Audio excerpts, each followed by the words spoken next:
कहानी है कि भगवान कृष्ण और अर्जुन एक जगह बैठे हुए थे। एक पंडित जी है, उन्होंने कहा कि मैं बहुत गरीब ब्राह्मण हूँ, तो कुछ हमको दे दे। अर्जुन क्या किए कि सोना के गोली डाल के दे दिए, मैं ले देंगे। वो जा रहे थे, बीच में मिल गया डाकू, छीन लिया। फिर दौड़े पंडित जी आए, बोले मैं तो लूट गया, डाकू छीन लिया। फिर अर्जुन क्या किए कि हाँ अंगूठी निकाल के दे दिए। फिर चले वो घर पहुंच गए और घाड़ा में क्या किए, हमने के घर में पहले आप लोग गाँव से रहे होंगे, और ये वो चूल्हा पर आता था, और चूल्हा पर खाड़ा रख रहता था। तो वो क्या किए पंडित जी ने ऊपरला घड़ा में नहीं डाल के निचला घड़ा में रख दिया, और थके थे सो गए। पत्नी उठी, पानी लाने जा रही थी घड़ा से, घड़ा टूट गया। तो दूसरा घड़ा उसे उठाई जिसमें अंगूठी रखा हुआ, तो उसको क्या पता, वो बेचारी गई नदी में, धो के फिर नदी में पानी डाल। जब पंडित जी के नींद पूरा जाए घड़ा क्या हुआ, तो बोली कि ये तो घड़ा से हम पानी लाने गए थे, उसमें अंगूठी था। तो बोले हमको क्या पता था, आप बोलवे नहीं किए, हम पानी में धो के डाल दिए। पंडित जी फिर दौड़ते गए, वहीं गए। अब की बार भी अर्जुन देना चाह रहे थे, भगवान कृष्ण हाथ पकड़ लिए कि मत दो, और 2 पैसा दिए भगवान कृष्ण। पंडित जी को लगा कि 2 पैसा में होगा, इससे तो अच्छा था कि अर्जुन देते थे, सोना देते थे। उदास होकर लौट रहे थे, देख रहे थे कि एक मछुआरा जो है मछली बजा कर जा रहा है। उसका मछली जिंदा थी, उसका मुंह खुल रहा था, बंद हो रहा था। पंडित सोचे इसको खरीद के इसका प्राण अगर बचा देते तो अच्छा रहता। 2 पैसा दे के बाबू मछली दे दो। और जैसे वो कमंडल में पानी भर के कमंडल में मछली लेके जा ही रहे थे, कुछ देर 10-20 कदम चले में छन सिका आवाज हुआ, दोनों मिल गया।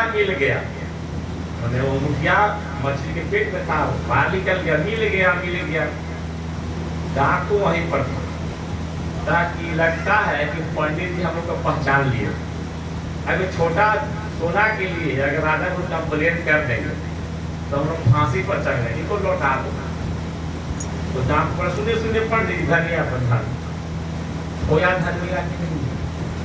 अगर जो आदमी, मैं सही बता रहा हूँ, जो आदमी महादेव के काम करना चाहेगा उसके घर का काम महादेव करते हैं। हमको आपको पता नहीं चलता। तभी ने साहब ने कहा कि जैसे छोटा बच्चा स्कूल जा रहा है, उसकी माँ क्या करती है, कपड़ा पहनाकर, जूता मोजा पहनाकर, टाई लगा देती है, माँ सजा के देती है। साहब ने कहा जाओ महादेव महादेव करना, हम भी तुम्हारा टाई सजा के जूता मोजा देंगे। देते, अगर नहीं देते तो हम लोग नहीं चलते। इतना बढ़िया काम मिला हम लोग को, लेकिन हम लोग आदमी हैं, हम लोग के पास एवं गुण है ना कि जो पहले हम करते हैं भुलाते नहीं, भुलाते हम लोग नहीं भुलाते। कितनों कोई समझा देगा। साहब ने कहा कि मैंने बादल से कहा, बादल सुन लिया। मैंने मच्छर से कहा कि हम शिव काटने आए हैं, मत काटो, मच्छर नहीं काटो। उड़ीस से कहे, उड़ीस की कहानी है कि साहब जम्मू कश्मीर में रुके हुए थे, जम्मू में रुके हुए थे, और खुदा ना खास उसी होटल में हम लोग को भी ठहरा करना था। हम लोग के रूम में पुलिस नहीं था, और साहब का रूम VIP था, पता ना कोई पुलिस था। रात में साहब क्या किए ना कि एक अलग बिस्तर लगा, नीचे लगा दिया, तो वो मंडल तक दोनों थे नीचे।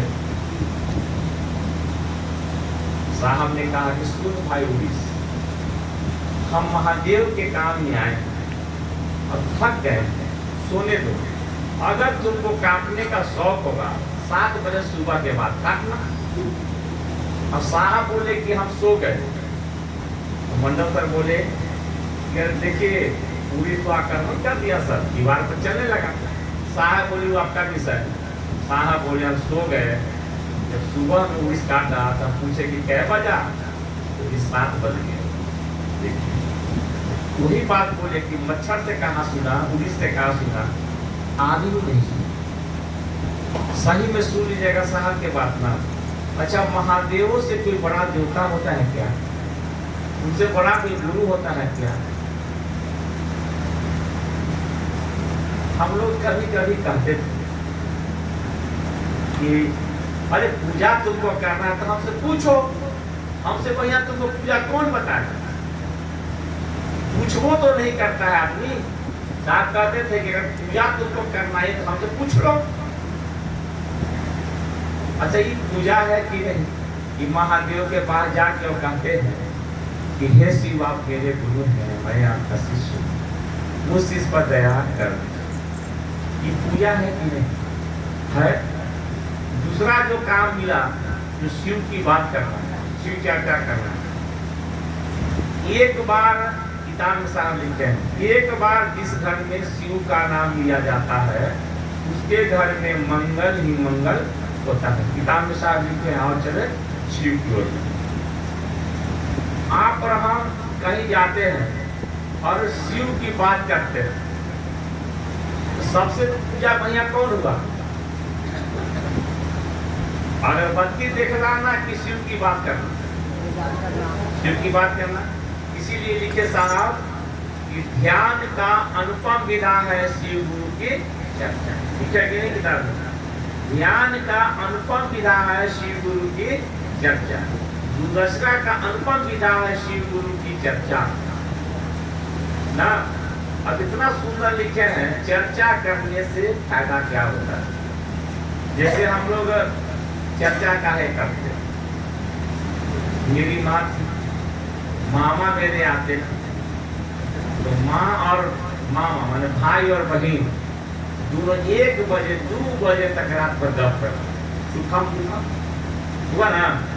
तो हम लोग कहीं बैठते हैं तो शिव चर्चा करते हैं, तो साहब किताब में लिखे, आओ चले शिव की ओर में, कि जो आदमी काहे जब करता है तो उसके मन में जो भारी लगता है, उसके मन में जो अच्छा लगता है, उसी का आदमी जब करता है कि नहीं करता है? शिव चर्चा जब करते हैं, हम करते हैं और आप सुनते हैं, आप करते हैं हम सुनते हैं, तो दोनों का ऐसा तारतम्य स्थापित होता है कि दोनों का मन शिव की ओर चल जाता है। कभी ना कभी हम लोग शिव चर्चा करते हैं। एक दिन की बात है, कहाँ पर बैठे थे, तो 2 बज रहा था, एक आदमी बोला कि सर खाना खा लेते 2 बज गया रात्रि का। यानी कि देखिए गप होता है तो समय का पता नहीं चलता है। जैसे आपका समय बहुत ठीक रहेगा ना तो समय का ही पता नहीं चलता। मैंने आप खुश रहते हैं और कोई बीमार अगर पड़ गया तो लगता है ना कि आज सुबह होगा ही नहीं लगता है। घड़ी आदमी कहता है कि आज घड़ी धीरे धीरे चलना शुरू कर दिया, धीरे धीरे नहीं चलता है। जब आप सुख में रहते हैं तो समय का पता नहीं चलता है। तो शिव चर्चा जब करना शुरू कीजिएगा तो जब तक आप महादेव की बात करते हैं तो उस क्षण में किया गया शिव चर्चा का प्रभाव आपके घर को तार कम कर देगा, तार देगा। यही बता रहे हैं आपको। जितना देर आप शिव की बात करते हैं और आपका एक बार एक गुरु भाई पूछा कि सर शिव चर्चा करते हैं सर, लेकिन आर्थिक स्थिति बहुत खराब है, देवघर की बात। साहब ने कहा दया चुरा लो, तो बोले दया किसे चुराए सर? बोले कि कहीं तुम काम करते हो, पेट नहीं भरता है तो आदमी चोरी करता है कि नहीं करता है? करता है। सिनेमा में देखिएगा, पैसा नहीं है तो दवा दुकान से दवा चुरा के भागा था किलो। तो बोले कि ऐसा करो, जब तुम शिव चर्चा करते हो तो कभी कभी सब कुछ महसूस कीजिएगा ना कि कभी कभी कनेक्शन क्यों का भूल जाता है। जैसे कोई जिज्ञासा पूछा तो हम लोग तो भाई कोई आता नहीं है, तो क्या करेगा? जैसे कोई जिज्ञासा पूछा तुरंत महादेव से मन ही मन करेगा महादेव इज्जत बचाइए, तब तक उधर से जवाब आना शुरू होगा। उस समय मन को क्या कीजिए, घर की ओर लेकर चले और आपका घर ठीक हो जाए। साहब बताया शिव चर्चा जो व्यक्ति करता है, शिव की जो बात करता है, उसका देखिएगा थोड़ा बीमार कम होता है। वो हंसते बराबर रहता है, उसके पास पैसा रहे ना रहे हंसते रहता है। पता नहीं साहब को हंसना इतना पसंद था। उनके पास कोई अगर बैठा हुआ व्यक्ति है, सर झुका के बैठा उदास है, तो बड़ा गड़बड़ बोलते थे। कभी कभी बाप मर गया, कैसे मुंह लटका के बैठे हो। हंसना अच्छा है कि नहीं? अच्छा है। कोई देवता के पास हंस गए, चाहे कोई आदमी के पास गए तो रोते हुए तो अच्छा लगता है। आप ही का बेटा है, आप ही का बेटा है, बराबर रोते रहता है। मतलब सियाना कहीं से आया कमा के उसका चेहरा देख के बताएगा कि क्या करता होगा। तो आदमी कहता है ना मंडी में मरी रहता, ठीक रहता, क्या किया था कमा। अब एक बेटा आपका हंसता हुआ आता है तो अच्छा लगता है। अगर माँ है आप, जैसे बहुत साल पहले हम लोग शिव चर्चा के प्रचार कर रहे थे मनातू महोत्सव का। उस समय सबके पास हाथ में मोबाइल नहीं था। ये एसडी बूथ हुआ करता था, जब हम लोग फोन करते थे। एक पिता अपना बेटा को फोन कर रहा था, छतरपुर से फोन कर रहा था दिल्ली। हम बैठे हुए थे, हमको भी फोन कर रहा था, वो बेचारा बात कर रहा था, हम बैठे हुए थे। बाप रो रहा था, कह रहा था बेटा चले आओ, पैसा हमको नहीं चाहिए। उसका बेटा बीमार था। लेकिन पिता को कितना दर्द है कि तू बीमार होगा, पैसा हमको नहीं चाहिए, तुम ठीक होकर आ जाओ। शिव की शिष्टता में अगर कोई महादेव महादेव करता होगा, उसके घर में अगर कोई समस्या आती है, उसका निदान अगर साहब और महादेव नहीं करेंगे तो बेचारा टूट जाएगा कि नहीं टूटेगा? टूट जाएगा। तो क्या गुरु अपना शिष्य को टूटने देगा? नहीं टूटने देगा। इसीलिए लिखा गया है पहले भोग तब मोक्ष। भोग में समझते हैं, भोग में क्या समझते हैं? ये वो तो गाँव है, क्या बोलिए, ये वो तो गाँव में भोग में हो गई है, वो भोग नहीं है। नहीं आदमी कहता बिस्तर पर गिर गया तो आदमी कहता है भोग रहा है, वो भोग नहीं। जो भोगने की, जैसे आपके घर में धन हो, बढ़िया खाना हो, गाड़ी हो, इसको भोग करते हैं। चलिए मत समझिए। लौकिक समझते हैं आप? पर लौकिक माने आँख से जो दिखाई देता है, लुकता है। हम लोग गाँव में लुकता भी कहता है। जो लौकिक माने जो आँख से दिखता है, और परलौकिक जो दिखाई नहीं देता है। तो आपने शिव की शिष्टता धारित की, तो धीरे धीरे आपको कर्मिक विकास महादेव को करना पड़ता है। अगर नहीं करेंगे तो कोई शिव चर्चा में नहीं टिकेगा। कैसे टिकेगा? नहीं। कोई अगर महादेव महादेव करता है तो आदमी देखता है, कहता है कि इन लोग कमो पैसा रहता है तो बड़ा हंस के जीवन जीता है। वह शिव का ऐसा परिवार, शिव का ऐसा परिवार जो बाघ और बैल, सांप और चूहा एक जगह मस्ती में रहता है। सब भुला गया कि खाना भी है, बाघ भुला गया बैल खाना है, सांप भुला गया चूहा खाना है।